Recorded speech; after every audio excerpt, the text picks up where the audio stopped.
자, 오늘 오전에 하나님 말씀 보도록 하겠습니다. 오전에 하나님 말씀은 다니엘서예요. 다니엘서, 다니엘 8장 19절로부터 25절까지 보겠습니다.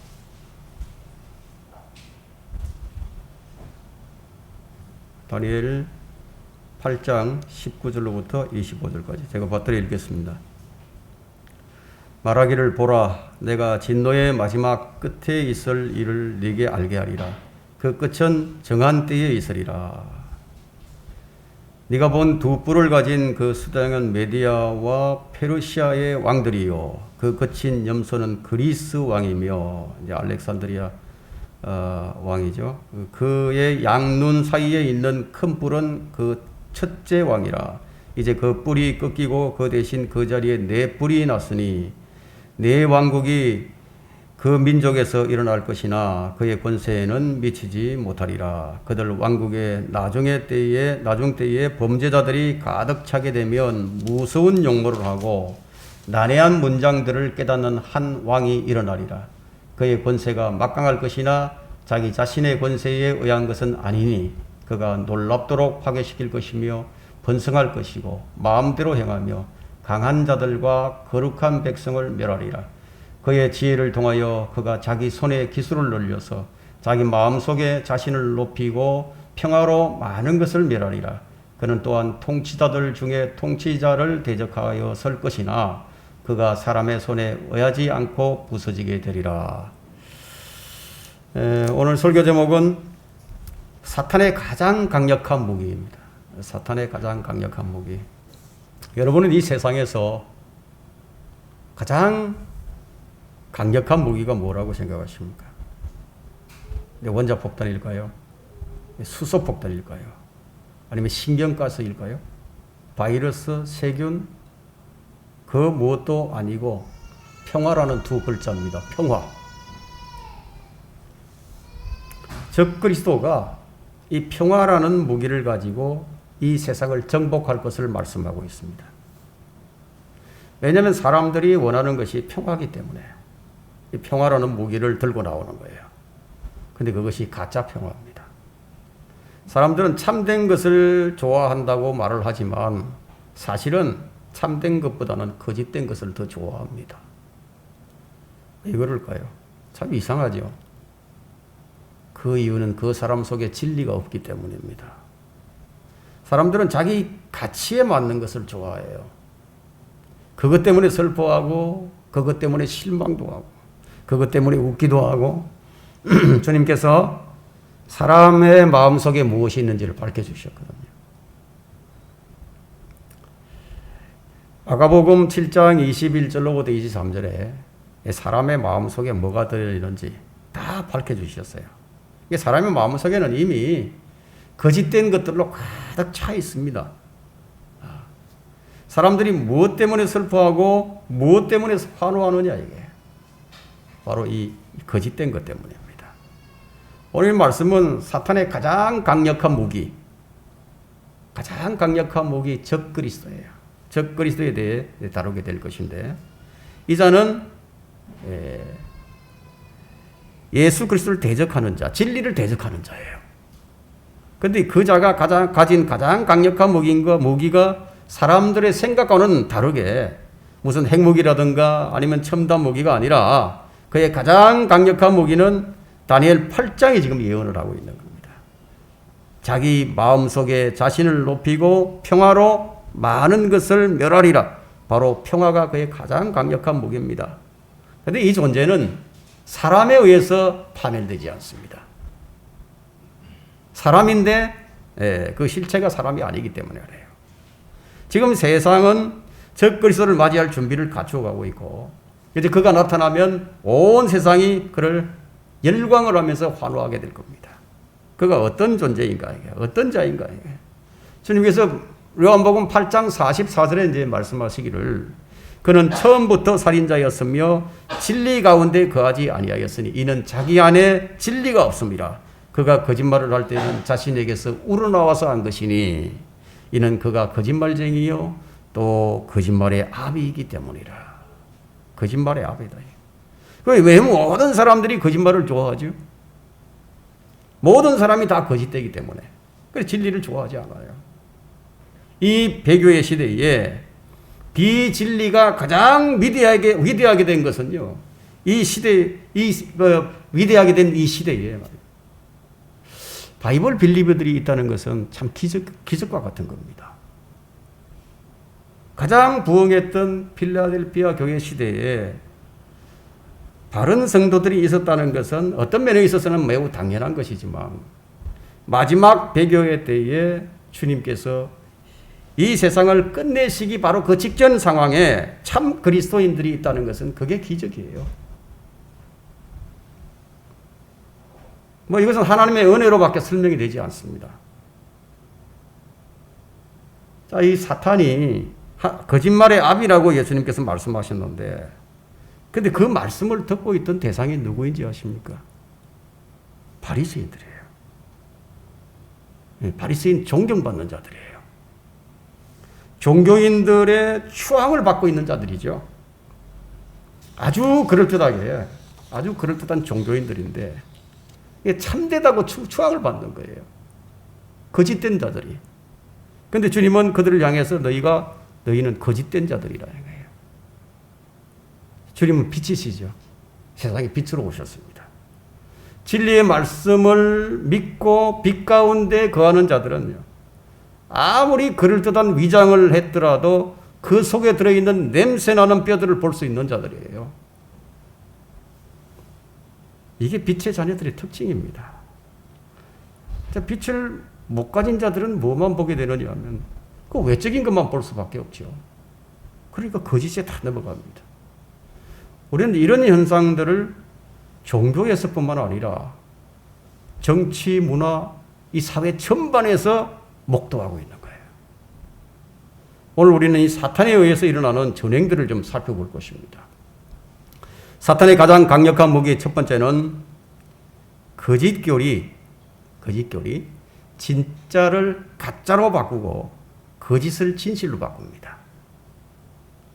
디모데전서 4장 1절에 말씀하시기를 이제 성령께서 분명히 말씀하시나니 마지막 때에 어떤 자들이 믿음에서 떠나 미혹하는 영들과 마귀의 교리들을 따르리라.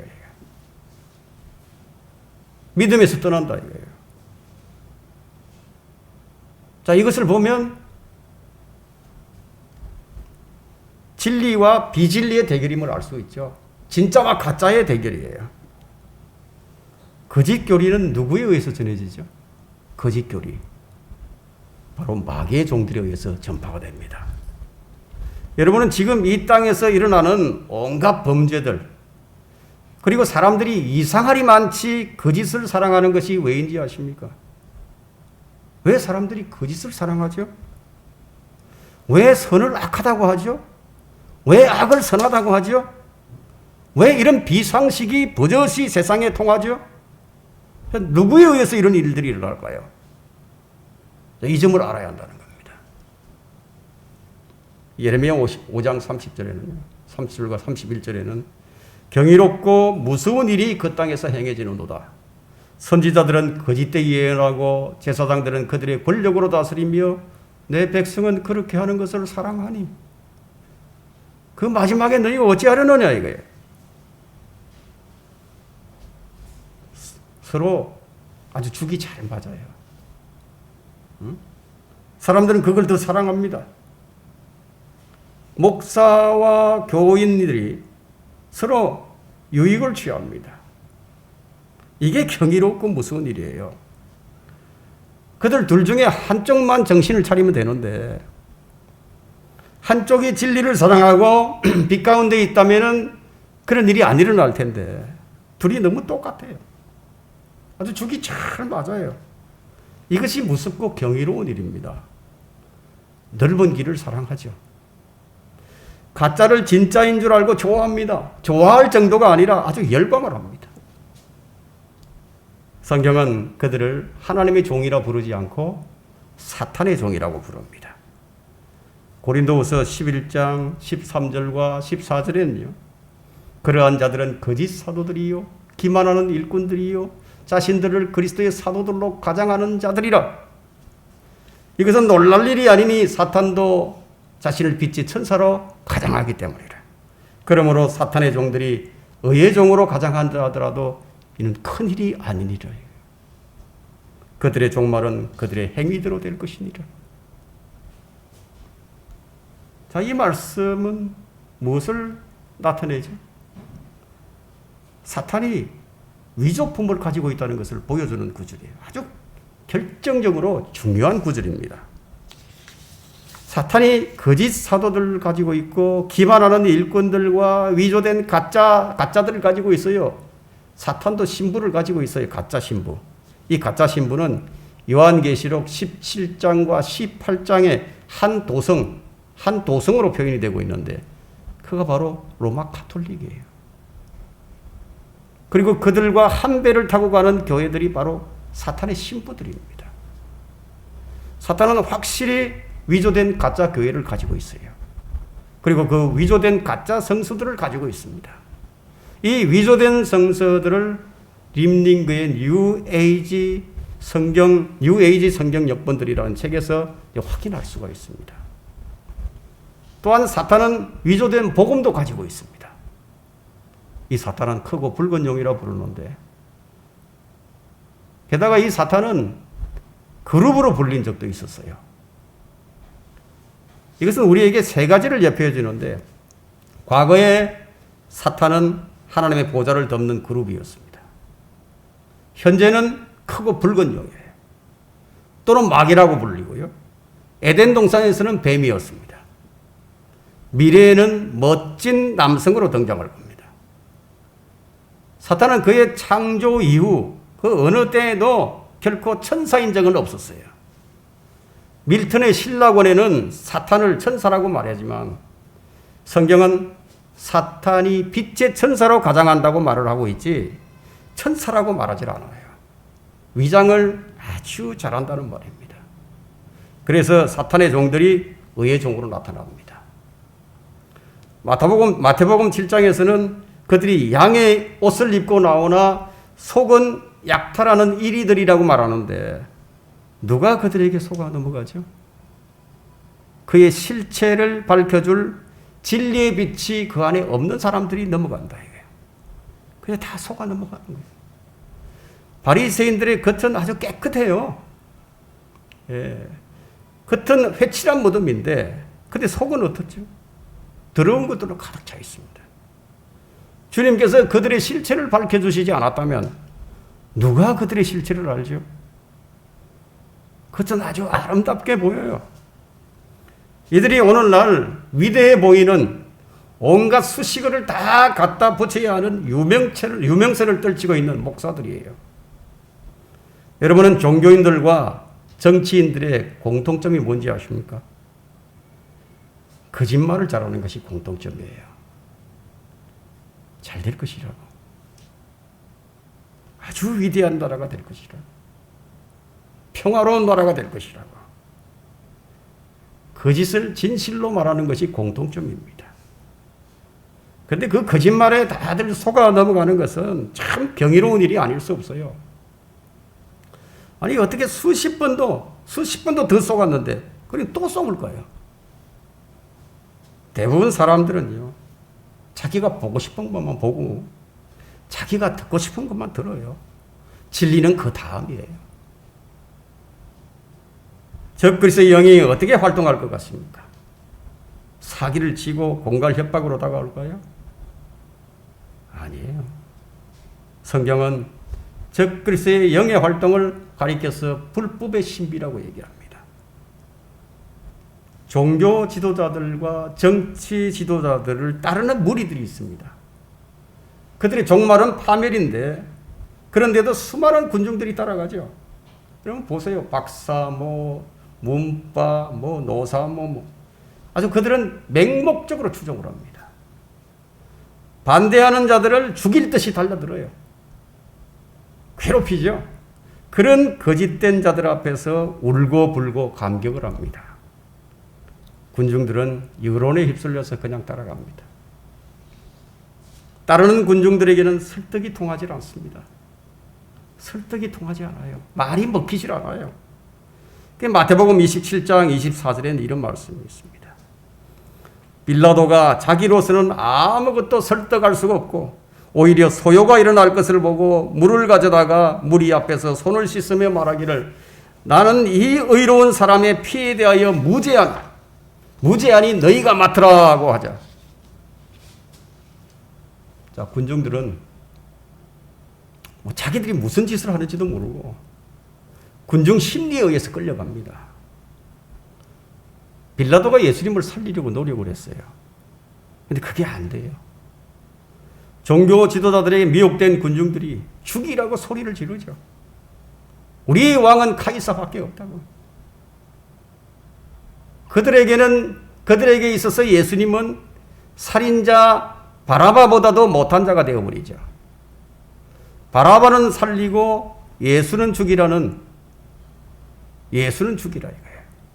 이거예요. 빌라도가 손을 씻어요. 자기는 이제 무죄하다는 거죠. 빌라도는 결국 진리를 선택하지는 못했습니다. 대신에 뭐를 선택을 했죠? 자신이 살기 위해서 군중들을 선택했어요. 정치인과 군중들은 상생의 관계에 있습니다. 어리석은 군중들은 거짓되고 사악한 정치 지도자를 뽑을 수밖에 없어요. 여러분, 나라가 어쩌다가 이 모양이 되어버렸죠? 한탄할 필요가 없습니다. 누가 뽑았어요? 다 자업자득입니다. 수많은 회중들이 모이는 대형 교회들. 왜 거기에 사람들이 그렇게 많이 모이죠? 그러면서도 그 거짓된 목사들 때문에 때로는 실망을 합니다. 누가 거기에 앉아 있으라고 했죠? 앉아 있는 그들에게 책임이 있는 것이 아닌가요? 몰라서 그런다고 책임이 없어집니까? 빌라도는 평화를 원했습니다. 평화를 위해서 진리이신 예수 그리스도를 내주었습니다. 이와 같이 조작된 평화, 이 위장된 평화는 진리를 포기하고 외면하게 만듭니다. 의의 종으로 가장한 사탄의 종들이 무엇을 말하고 있는지 아세요? 성경을 말합니다. 성경을 말해요. 주 예수 그리스도가 구원자라고 말을 합니다. 자신은 성경대로 가르친다고 말을 합니다. 그렇지 아니하면 회중들이 따르지 않을 것이기 때문에 성경대로 해야 한다고 말은 그렇게 합니다. 그러나 실행은 그렇게 하지 않아요. 다만 성경대로 하는 척 쇼를 할 뿐이죠. 여러분, 예수 그리스도를 말한다고 다 성경이 말하는 예수 그리스도가 아니에요. 왜냐하면 성경이 이렇게 말하고 있기 때문에 만일 누가 와서 우리가 전파하지 아니한 또 다른 예수를 전파하거나 너희가 받아들이지 아니한 또 다른 영을 받거나 너희가 영접하지 아니한 또 다른 복음을 전파하면 너희가 그를 잘 용납하는도다. 용납한다 이거예요. 내 성경은 너희가 거짓된 것을 용납할 것이라고 지금 말을 하고 있어요. 다른 예수를 받아들이고 다른 영을 받아들이고 다른 복음을 따르게 될 것이라고. 실제로 바울 시대에도 이런 자들이 있었어요. 그들은 영지주의자들인데 그들은 다른 예수 그리스도를 믿는 자들이죠. 다른 예수를 믿는 자들인데요. 예수님께서 육체로 오신 것이 아니라 영으로 오셨다고 믿는 자들이었어요. 그리고 예수님만 믿어서는 안 되고 할례를 받아야 한다는 그리고 할례파들도 있었습니다. 오늘날로 치면 이들이 누구예요? 몰몬교죠. 몰몬교. 여호와 정인들 그리고 온갖 이단들이 바로 다른 예수를 믿는 자들입니다. 다른 영을 받아들이는 자들은 어떤 자들이냐? 오늘날의 은사주의자들입니다. 다른 복음은 무엇이냐? 예수 그리스도를 오직 믿음으로만 구원받는다는 사실에 거기다 뭔가 더하거나 빼거나 하는 자들은 모두 다른 복음을 영접하는 자들입니다. 성경은 너무나 거짓된 교리가 많기 때문에 그래서 여러 가지 이상한 교리들에 끌리지 말라고 경고를 하고 있죠. 히브리서 13장 6절에서 이 말씀을 따르면 사람들이 참 이상한 교리를 많이 따른다는 것을 알 수 있습니다. 지금이 어느 세대보다 사탄의 역사가 아주 강력하게 일어나고 있습니다. 바로 경이롭고 무서운 일이 이 땅에서 행해지고 있는 것이죠. 성경에 없는 것들을 만들어서 성경에 있는 것처럼 말을 하고, 목사들은 권력을 이루고 교회를 자기 마음대로 움직여요. 그러면 회중은 그렇게 하는 것을 더 좋아합니다. 아주 기이한 현상이 바로 누구에 의해서 일어나죠? 사탄의 종에 의해서 일어난다. 사탄의 종이 의의 종으로 가장하고 있기 때문에. 이것에 대한 성경의 예언은요, 고린도후서 11장 20절인데, 누가 너희를 종으로 삼키거나 착취하거나 스스로 높이거나 얼굴을 쳐도 너희가 그를 잘 용납하는구나. 어떻게 이런 일이 가능하죠? 어떻게 상식적으로 이해 불가한 일들이 일어나고 있는데, 목사가 높은 자리에 앉아서 회중들의 주머니를 털고 비인격적인 모독을 받고 있는데도 결코 정상적이지도 않은데, 그런데 어떻게 그런 자들을 추종하고 따라가는가 하는 거예요. 어떻게 이런 일이? 이것이 미혹의 역에 의한 것입니다. 사탄의 가장 강력한 무기 두 번째는 미혹의 영입니다. 미혹이에요, 미혹. 성경은 그리스도인들에게 권면하기를 정신을 차리고 깨어 있으라. 이는 너희의 대적 마귀가 울부짖는 사자처럼 삼킬 자를 찾아 두루 다니기 때문이라. 믿음 안에 굳게 서서 그를 대적하라. 이는 세상에 있는 너희 형제들도 동일한 고난을 받는 줄 너희가 알미니라. 마귀가 공격하는 대상이 신실한 그리스도인들입니다. 그 많은 사람들이 믿음에서 떨어져 나가는 거예요.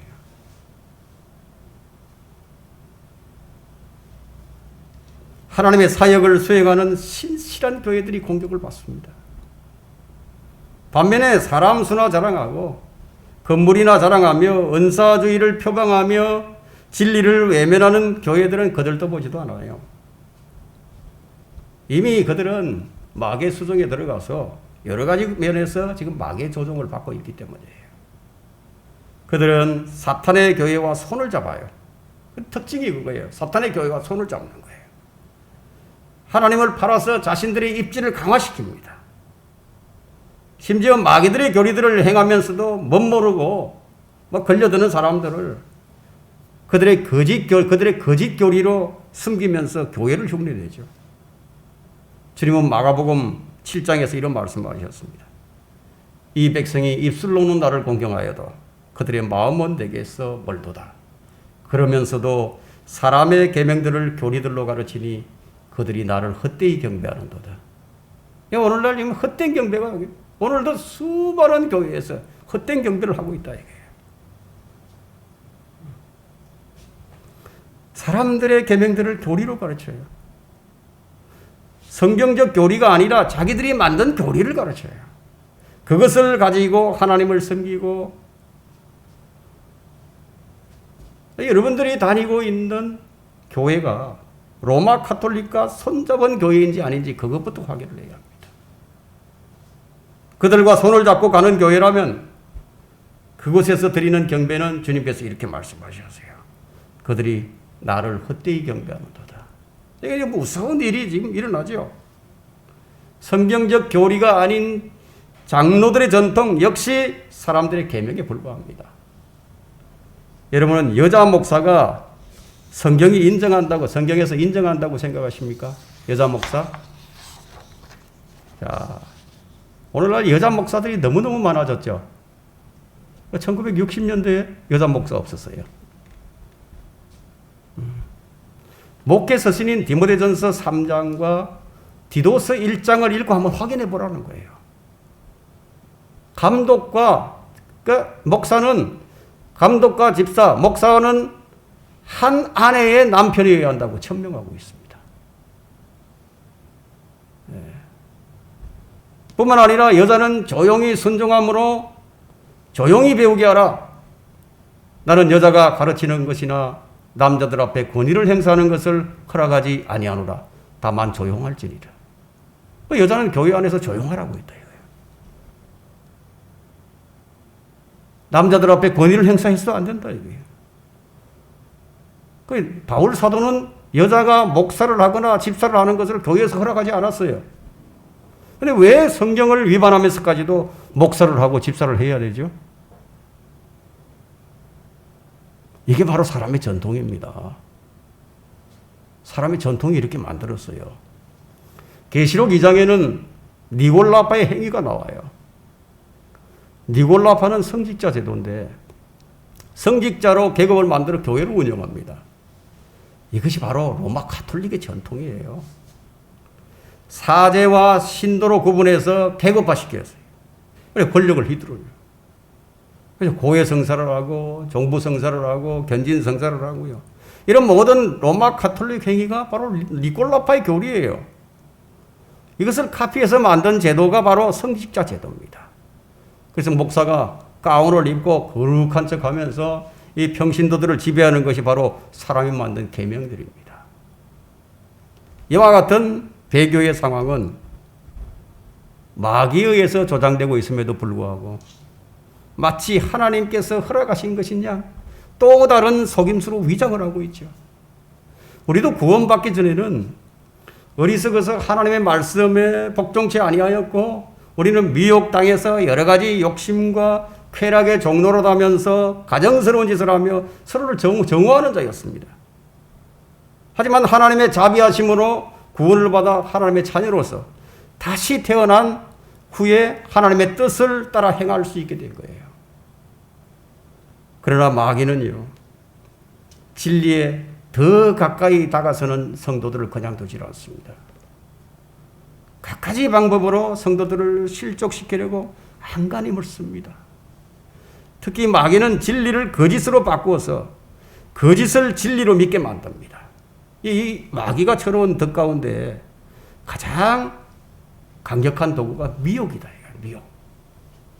미혹되면은 제정신이 아니거든요. 그 미혹은 인간으로 하여금 거짓을 참되다고 믿게 만드는 것이에요. 이런 것으로 볼 때 거의 모든 사람들이 다 미혹을 당해 있습니다. 왜냐하면 이 세상을 보게 되면 알죠. 모든 영역에서요. 선을 악하다고 합니다. 악을 선하다고 합니다. 자, 이런 세상이 되어버렸어요. 이 세상이 완전히 마귀에게 정복을 당해 있습니다. 이 속임수에 걸려들면 좀처럼 깨우치지 못한 채 지속적으로 마귀의 종노릇을 하게 되는데, 근데 이들은 마귀의 종노릇을 하면서도 자신들이 하나님의 일을 한다고 철석같이 믿는다는 거예요. 그러나 신실한 성도들에게 있어서는 마귀가 무서운 존재가 되지 못합니다. 성도가 바른 하나님의 말씀과 진지한 기도로서 이 마귀를 대적하게 되면 물리칠 수 있어요. 야고보서 4장 7절에는 그러므로 하나님께 복종하라. 하나님께 복종하는 것이 먼저죠. 마귀를 대적하라. 그리하면 그가 너희로부터 도망하리라. 자, 이런 말씀을 주셨기 때문인데요. 자, 마귀는 지난 7,000년 동안, 6,000년 동안요, 이 사람들을 다루어온 베테랑입니다. 아주 전문가예요. 마귀는 인간의 혼을 점유하려고 합니다. 예, 혼을 점유하게 되면, 특히 그 사람의 의지를 점유하게 되면 그 사람을 관장할 수 있다는 것을 잘 알고 있기 때문에 미혹이라는 강력한 무기를 쓰는 거예요. 인간이 마귀와 싸울 때 말씀과 기도로 무장하지 않으면요, 마귀를 격퇴시킬 수가 없어요. 구원받지 않은 존재나 혼이 점유당해 있는 존재는요, 이미 마귀의 소유라는 점을 알면은요, 이 영적 분별이 한결 쉬워집니다. 요한일서 4장 1절에는 모든 영을 다 믿지 말고 그 영들이 하나님께 속해 있는지 시험하라 했어요. 이런 많은 거짓 선지자들이 세상에 나왔습니다. 사람들이 이제 성령을 받았다고 하면 그냥 액면 그대로 다 믿어버리죠. 근데 그렇게 해서는 안 되는데, 마귀의 종들은 속임수의 전문가들이에요. 세상의 모든 거래는 뭘로 이루어지는지 아십니까? 말로서 이루어져요. 그러나 신뢰할 수 없는 말 때문에 얼마나 인간관계가 파괴되고 파경에 이르게 되는지 그걸 한번 보세요. 말 때문에요. 사람의 말을 좀 신뢰하려면요, 그 사람 오랫동안 사귀어봐야 됩니다. 오랜 시간이 필요합니다. 아니, 검증을 하고 또 검증을 해야 돼요.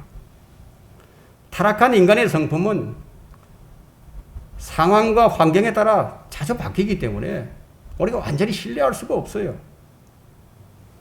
우리는 예수님이 왜 말씀이신지, 왜 우리가 하나님의 말씀인 성경을 그대로 믿어야 하는지 그걸 알아야 됩니다.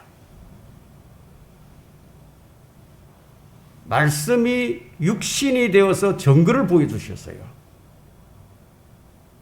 하나님의 사역에도 말보다는 증거를 보게 되는데, 이때 증거는 뭐냐?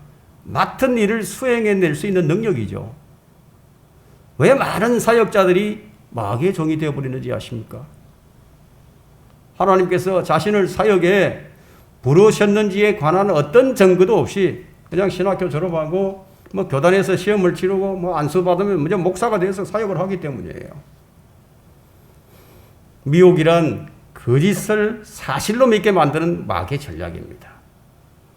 믿음이 진리에 뿌리 내리지 못한 사람은 누구라도 언제든지 뽑히게 되어 있어요. 그런 사람의 특징은 종교적인 의무감과 기분이 있을 뿐이에요. 기분. 말씀을 먹고 자라는 성장이 없어요. 그런 사람에게 분별할 능력이 있을 리가 없죠. 좋은 일이면 복 주신 것 같고요. 만약 무슨 사고라도 나게 되면은 그 자기가 저주받은 것 같이 되어버립니다. 이런 사람은 마귀에게 문을 활짝 열어놓고 마귀가 들어오라고 기다리는 사람과 같습니다. 구원받은 사람은 자신이 적어도 성령의 인도함을 받고 있는지 아닌지 그 정도는 알아야 하는데, 그런 역량이 없어서 이제 거짓말을 듣게 되면 그것이 사실인 줄 믿어버리고 그에 따라서 행동을 하게 된다는 거예요. 이것이 마귀가 사용하는 가장 강력한 무기인 미혹입니다. 모르면 당하는 거예요. 강력한 미혹은 겉으로는 잘 분별이 안 됩니다. 그렇지 않으면 미혹이라 말을 하지 않겠죠. 한번 미혹되면 그 미혹에서 풀려나기가 너무너무 어렵습니다. 그래서 정신을 바짝 차려야 합니다. 그만큼 지금 미혹이 많아요. 불법의 신비가 아주 강력하게 활동하고 있기 때문에. 여러분, 어디에 가장 많은 미혹이 있는지 아십니까? 교회라고 하는 곳이에요. 교회의 미혹이 너무 많습니다. 유튜브 동영상 설교에 가장 많은 미혹이 있습니다. 사탄의 종들이 의의 종으로 가장한다는 말을 그냥 쉽게 아무렇지나 않게 그냥 넘겨서는 안 된다는 거예요. 온갖 비진리들이 종말론을 가장하고 온갖 음모론이 난무하고 있고 온갖 잘못된 구원의 교리들이 횡행하고 있고 온갖 거짓 교리들이 참 진리인 양 제시되고 있기 때문에 그냥 모르면 당하는 거예요. 오늘날 자칭 하나밖에 없는 교회다. 전 세계에서 우리 교회만 진리를 실행한다. 한국에는 신실한 하나님의 종이 없다. 이런 말을 하는 목사들이나 유튜브들을 주의해야 합니다. 여러분, 킹제임스 성경을 들고 하나님을 섬긴다고 하는 교회라고 안전하다고 생각하면 큰 오산이에요. 킹제임스 성경을 들었다고 진리를 실행할 것이라고 생각하지 말라는 겁니다. 겉으로는 바른 실행을 하고 올바른 교리를 가르치는 것 같지만 속은 약탈하는 일일 수도 있기 때문이니까요. 여러분, 바리새인들이 변개된 성경을 사용한 것이 아니라는 점을 알아야 해요. 사도시대 이후 200년까지는 모두 바른 성경을 사용했지만 적 그리스도의 영을 지닌 콘스탄틴 황제의 속임수에 그리스도인들이 거의 다 넘어가 버린 사실을 여러분 결코 잊어서는 안 돼요. 이제 성령께서 분명히 말씀하시나니 마지막 때에 아주 어려운 때가 오리라. 지금이 어려운 때인 것은 더 강력하게 사탄이 미혹하기 때문입니다. 계시록에는 7 교회를 제시하고 있습니다. 이 7교회는 교회의 유형과 교회사 기간을 나타내는데 마지막 교회가 라오디케아 교회인데 이 교회의 시작이 1900년부터입니다.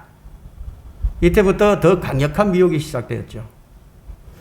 이때부터 종교개혁 성경을 버리고 새로운 역본들이 현대 역본들이 쏟아져 나오기 시작했습니다. 지금은 영어 성경만 해도 230종이 넘습니다. 1901년도에 미국 아조사 거리에서 신비주의 운동이 나타났죠. 이거 우연이 아닙니다. 종교개혁 성경을 버리고 새로운 현대 역본들을 취하면서부터 시작된 은사주의와 인본주의는 우연히 아니라는 거예요. 영국은 킹 제임스 성경을 버림으로써 해가 지지 않는 나라에서 해가 지는 나라로 바뀌고 말았습니다. 마지막 교회 시대, 비교의 시대가 무엇으로 시작이 되었는가? 성경 변개와 함께 은사주의 운동으로 시작이 되었습니다. 강력한 미혹의 영으로 시작된 이 마지막 교회 시대는 강력한 미혹의 영에 의해서 배교가 지금 진행되고 있어요. 지난 100여 년 동안요, 은사주의가 온 교회를 다 잠식해버렸습니다. 교인들의 대부분은 이들에게 미혹당해 있습니다. 그냥 맹목적으로 그들을 따라가죠. 적그리스도는 얼마나 종교적인지 아세요? 아주 종교적입니다. 평화로 위장하는 종교적인 자들, 이들을 따르는 자들을 멸망시키기 위해서 하나님께서 어떻게 하시는지 아십니까? 데살로니가후서 2장 11절과 12절인데요. 이로 인하여 하나님께서 그들에게 강력한 미혹을 보내셨어요. 거짓말을 믿게 하시면 진리를 믿지 않고 불의를 좋아하는 모든 자로 심판을 받게 하려 하심이라. 미혹당하면요, 더 강력한 미혹에 빠져들도록 하나님께서 그렇게 하신다는 거예요. 이게 미혹당한 자의 결말입니다. 사탄의 가장 강력한 무기 세 번째는 거짓 평화의 사도 적그리스도입니다. 성경에 기록된 적그리스도에 관한 많은 말씀들 중에 적그리스도가 누구인가 하는 거예요. 예? 그는 지금 살아있는가 하는 거예요. 지금 있다면 지금 어디에 있을까요? 그가 누구일까요? 많은 사람들이 뭔가 지금 이 사회가, 이 세상이 크게 질서가 흔들리고 있다는 것을 알고요, 이 종말론에 대해서 기대 반, 불안감 반으로 지금 궁금해하고 있죠. 특히 이 재림을 고대하는 성도들은 종말에 대해서는 아주 민감합니다. 휴거가 아주 짧은 시일 안에 일어나고 있다면요, 그가 이 땅에 어딘가에 존재하고 있을 거예요. 아니면 휴거가 아주 먼 이후라면요, 적그리스도가 지금 이 땅에 존재하고 있지는 않겠죠. 그러나 지금 일어나고 있는 상황들을 볼 때 아마 어느 곳에선가 그의 등장을 지금 준비하고 있을지도 모릅니다. 적그리스도는 종말론에 대한 여러 가지 주제들 중에 가장 중요한 주제입니다. 예수 그리스도 다음으로 중요한 존재로서 다니엘과 요한계시록의 예언의 핵심을 지금 차지하고 있는 인물이거든요. 성경은 왕으로 재림하시는 예수 그리스도에 대해 집중을 하듯이 적그리스도에 대해서도 집중적으로 예언을 하고 있습니다. 왜냐하면 적그리스도는 예수 그리스도와 그의 성도들을 대적하는 존재이기 때문인데, 그러면 적그리스도가 누구인가 하는 거예요. 그는 어떤 인물일까요? 우리는 지금 그가 누구인지는 단정 짓지는 못하지만 성경의 많은 예언들을 통해서 그의 정체를 알 수가 있어요. 여러분, 다니엘 11장 한번 펼쳐보십시오. 11장 24절, 21절부터 24절까지 보겠습니다. 또 그의 자리에 한 비열한 사람이 서리니 사람들은 그에게 왕국의 명예를 주지 아니할 것이나 그는 평화롭게 와서 술책으로 그 왕국을 얻을 것이니. 자, 평화를 가지고 와서 술책으로 얻는다 이거예요.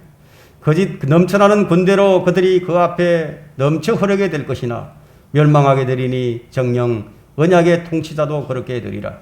그와 연맹이 체결된 후에 그는 거짓되이 행할 것이니 이는 그가 올라와서 적은 백성으로 강하게 될 것입니다.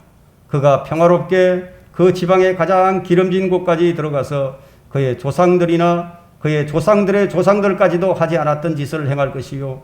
그는 전리품과 약탈물과 재물들을 그들 가운데 흩을 것이며 또 그가 얼마 동안 요새를 공략할 음모를 꾸미리라. 자, 이 말씀을 보게 되면 이 예루살렘의 평화로서 점령을 하게 됩니다. 그리고 넘쳐나는 군대를 얻게 되는데 평화라는 이름으로 평화를 위한 전쟁이에요. 이러한 명분으로 전쟁을 일으킬 것을 요한계시록 6장에서 지금 예언하고 있는데요. 뿐만 아니라 온 세상의 경제를 손아귀에 넣게 됩니다.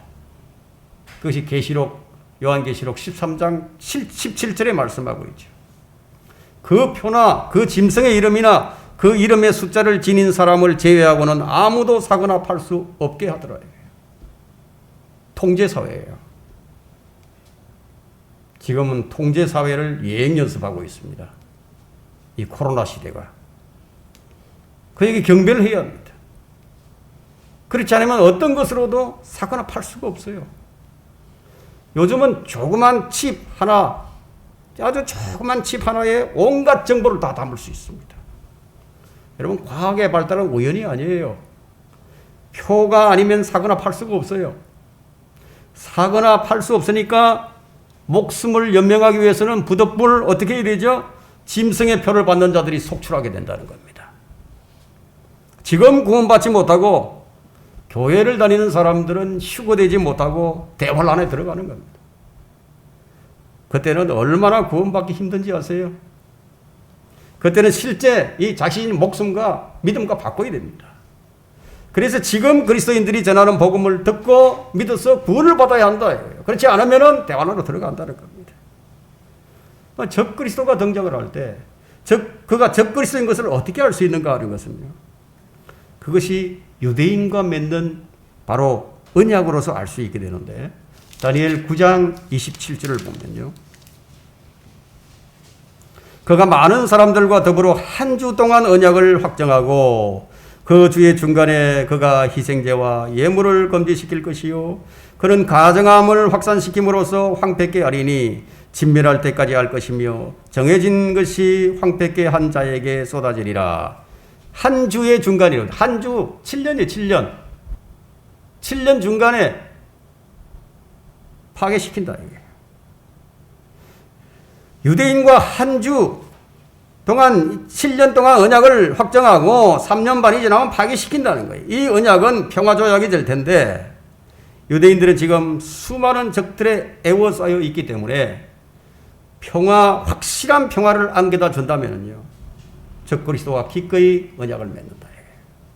하지만 그 평화는 거짓 평화예요. 이사야 28장 15절에 따르면 그 언약을 가리켜서 사망과 지옥과 맺은 언약이라고 얘기합니다. 사망과 지옥과.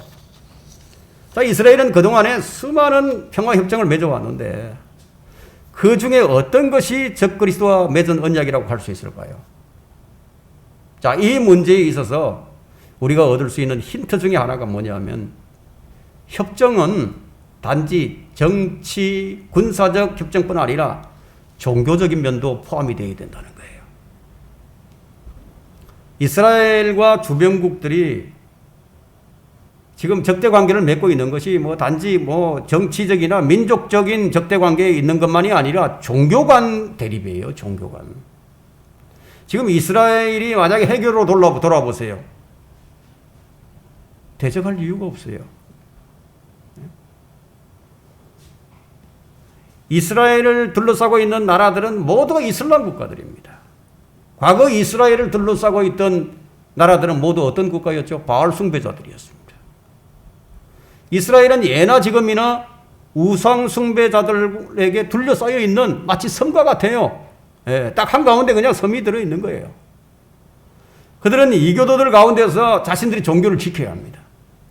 그래서 자기들의 종교 활동을 자유롭게 보장받는 것이 이 협정의 표기가 될 것인데 그들은 아직 자유롭게 종교 활동을 하지 못하고 있죠. 왜냐하면 아직 성전이 없어요. 성전이 세워져야만이 그들이 원하는 종교 활동을 할 수 있는데 그런데 그것을 크게 반대하는 세력들이 있는데 그 세력이 둘이에요, 둘. 하나는 이슬람 세력이에요. 또 하나는 가톨릭이죠. 유대인들은 지금 현재 이슬람 모스크가 어디 있느냐 하면 바이돔 황금사원이 바로 예루살렘 성전 그 자리에 있다 이거예요. 그 자리에 성전을 세워야 한다고 주장을 하고 있기 때문에 이 문제가 어떻게 하든지 원활하게 협정될지 우리는 알 수 없어요. 그러나 분명한 것은 적그리스도에 의해서 어떻게든 성전이 세워집니다. 거기서 이스라엘은 희생제를 드리고 그들의 종교 활동을 마음껏 할 겁니다. 그러나 3년 반 후 적그리스도가 언약을 파괴할 때 그는 희생제와 예물을 금지시킵니다. 이것이 다니엘 바로 8장 11절, 12절, 9장 27절에 나와 있다. 또 그곳에 성전이 세워져야 할 또 다른 이유는 뭐냐. 적그리스도가 그 성전에 앉아서 자신을 하나님이라고 주장을 하며 경배를 받아야 하기 때문에 그 성전이 세워져야 하는 거예요. 유대인들은 지금 에스겔 40장을 근거로 해서 소위 제3성전이라는 불리는 것을 짓기 위해서 모든 준비를 벌써 해요. 1970년 이전에 다 준비를 다 갖추고 있습니다.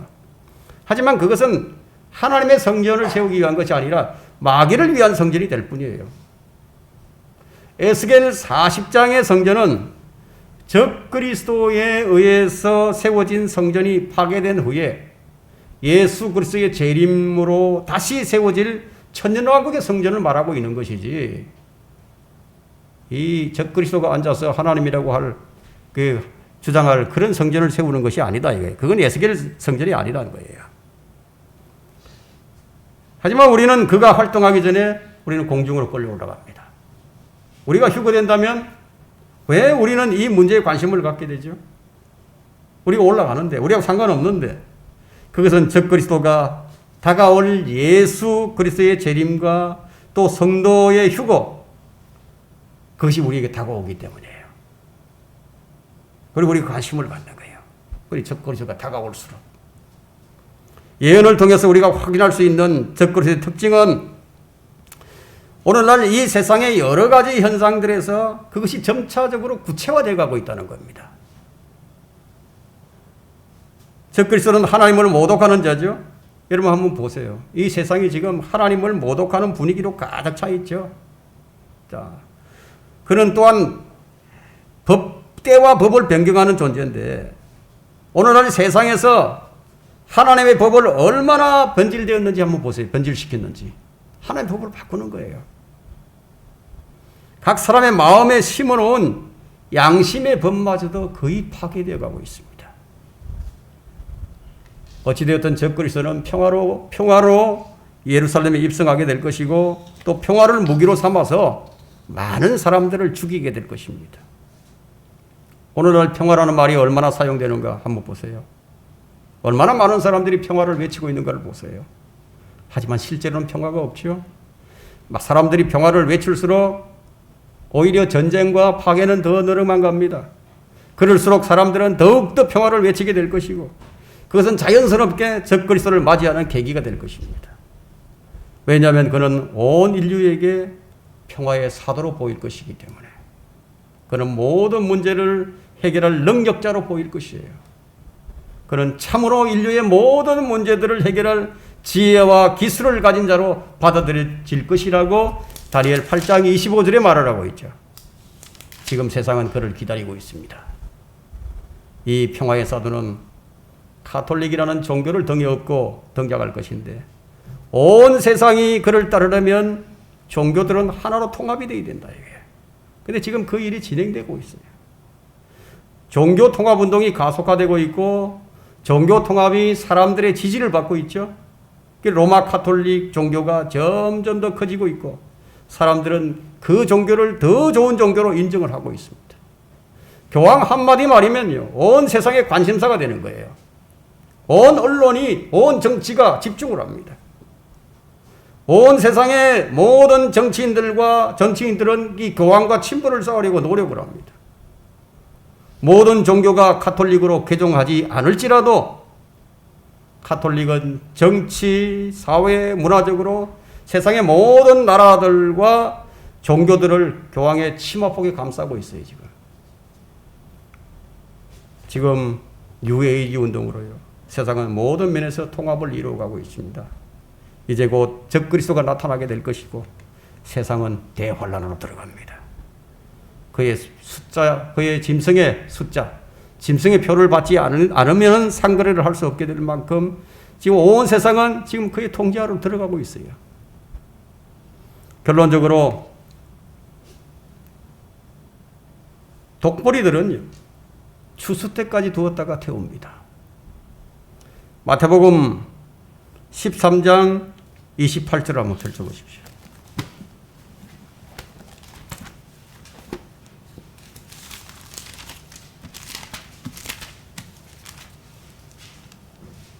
마태복음 13장 28절부터.